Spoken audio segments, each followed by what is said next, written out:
Hi teachers, so this quick video is to show you a few hacks that you can use in your classroom so that you can still continue to use these amazing interactive slide decks or drawings that you've created for your students, but you can use them to teach as well. So I'll let you in on a little secret. I started teaching as a smartboard teacher and I loved my smartboard. And then I went to my next school and all of a sudden I had an active Inspire.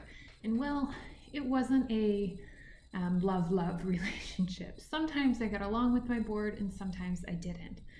But at the same time I got my Active Inspire, Google Slides really became a thing. And instead of creating Active Inspire lessons, I tended to create Google Slide lessons. However, the one thing that really bothered me is I was trying to teach using a tool that wasn't really meant to be an interactive whiteboard software. It was designed as a presentation software. So I wanted to know, what could I do in Google Slides and in my view of Chrome in order to make it look a little bit more like a whiteboard software. So a couple things that you can do is, first, you can come up to the top of your slides and click the up button to hide the menus. Hiding the menus effectively gets rid of all that top section that makes this look like, hey, this is a presentation software. I still have my page viewer down the side, which I'm used to having. I kind of like it. I don't really want to take it away. There is a way to make it disappear, but I tend to like this here so then I can quickly see what slides I need to click through. Now, the second part I had an issue with is all of this stuff at the top. All this stuff at the top is great when I'm browsing internet, not so great when I'm trying to teach.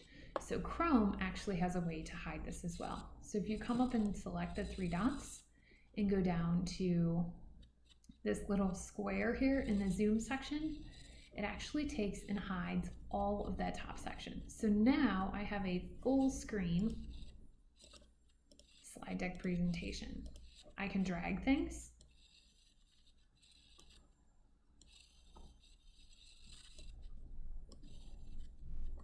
I can still use my text boxes and I can write.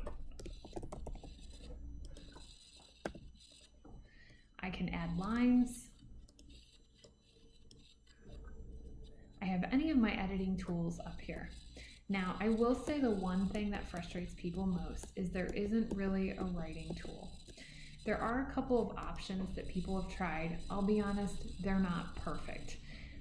But if you just need to write very simple things, this may be an option for you. The first thing some people have tried is if they select underline and they come down to using the scribble, they can use the scribble kind of like a pen. Note, it's not perfect because each time it tries to turn it into its own line image. So that's not perfect. The other thing people have used is a lot of times your projector or your whiteboard software has some type of annotate on desktop feature. You can use the annotate on desktop feature. The problem is the annotations don't go directly in your slide. So is this like PowerPoint? No, not completely. PowerPoint does have an annotate in slide feature, which is rather nice.